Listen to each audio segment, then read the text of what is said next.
നമസ്കാരം, ഞാൻ എയർ കൺസ്ട്രക്ഷനിലെ അനിലേട്ടനാണ്. ഇത് നമ്മൾ കോട്ടയം ചങ്ങനാശ്ശേരിക്കടുത്തുള്ള പാലമറ്റം എന്ന് പറയുന്ന സ്ഥലമാണ്. ഇവിടെ അനൂപിന് വേണ്ടിയിട്ട് നിർമ്മിക്കുന്ന വീടാണ്. അനൂപ് ആദ്യം തന്നെ പറഞ്ഞു വളരെ സിമ്പിളായിട്ടുള്ള കാര്യങ്ങളൊക്കെ മതി ചേട്ടാ, ഒത്തിരി ആർഭാടമോ വലിച്ചുകെട്ടോ ഒന്നും വേണ്ടാന്ന് പറഞ്ഞു. അപ്പോൾ വളരെ സിമ്പിളായിട്ട് ചെയ്യുന്ന ഒരു 4 ബെഡ്റൂം വീടാണിത്.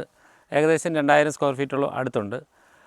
ഇതിൽ കാണിക്കാൻ വന്നതെന്ന് വെച്ചാൽ, ഞാൻ അനൂപിനോട് പറഞ്ഞു എന്തെങ്കിലും ഒരു ഡിസൈനോ കാര്യങ്ങളോ ഇല്ലെങ്കിൽ മോശമാകും, കാണാൻ ഭംഗിയുണ്ടാകുമായിരുന്നു പറഞ്ഞു. അപ്പോൾ അനിലേട്ടൻ്റെ ഇഷ്ടത്തിന് ചെയ്തോളാൻ പറഞ്ഞു. അപ്പോൾ അതിന് പ്രകാരം നമ്മൾ ചെയ്യുന്ന ടെക്സ്ചർ പുട്ടി വർക്കാണ് കാണിക്കാൻ പോകുന്നത്. ഇത് നമ്മൾ സാധാരണ തേച്ച് കഴിഞ്ഞിട്ട് വൈറ്റ് സിമെൻ്റ് അടിച്ചിട്ട് ലൈൻ കൊടുത്തുകൊണ്ട് ടേപ്പ് ഒട്ടിച്ച് കട്ട പോലെ, ഇവർക്ക് കട്ട പോലെ എന്നാണ് പറഞ്ഞു. അപ്പോൾ കട്ട പോലെ ചെയ്യുന്ന ഒരു ഡിസൈനാണ്. ഇതിന് വലിയ ചിലവൊന്നുമില്ല, സാധാരണ രീതിയിലുള്ള പെയിൻറ്റും വർക്കൊക്കെ മതി. നമുക്ക് ഒരു 5 വർഷമോ 10 വർഷമോ കഴിഞ്ഞിട്ട് ഇത് വാങ്ങിക്കണമെങ്കിൽ അതിൻ്റെ മുകളിൽ ഒരു കോട്ട് പുട്ടി അടിച്ചിട്ട് ഇഷ്ടമുള്ള പെയിൻറ്റ് കൊടുക്കുകയും ചെയ്യാം. ഇതിൻ്റെ ഫുള്ള് വീഡിയോ അടുത്ത ദിവസം വരും. ഇത് ചെയ്ത് കഴിയുമ്പോൾ മനോഹരമാവും. പല കളറ് പല ഡിസൈന് ഏത് വേണമെങ്കിലും നമുക്ക് ചെയ്യാം.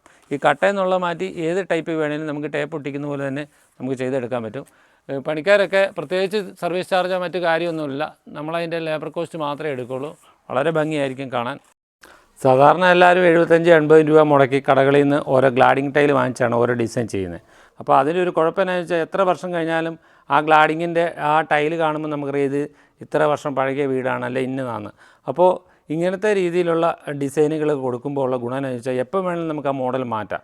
ഇപ്പോൾ നാളെ വേറൊരു എലിവേഷൻ രീതി പെയിൻറ്റ് ചെയ്യുകയാണെങ്കിൽ ആ ടൈപ്പിലുള്ള സാധനങ്ങൾ അടിച്ച് ഇതിന് മാറ്റം വരുത്തുകയും ചെയ്യാം. ചിലർ വളരെ കുറവുമാണ്. അപ്പോൾ എല്ലാവർക്കും പ്രയോജനപ്രദമാകുന്ന ഈ കാര്യങ്ങൾ വീട് പണിയുമ്പോൾ കൂടുതലായിട്ട് ശ്രദ്ധിച്ചാൽ നല്ലതായിരുന്നു. Okay, thank you.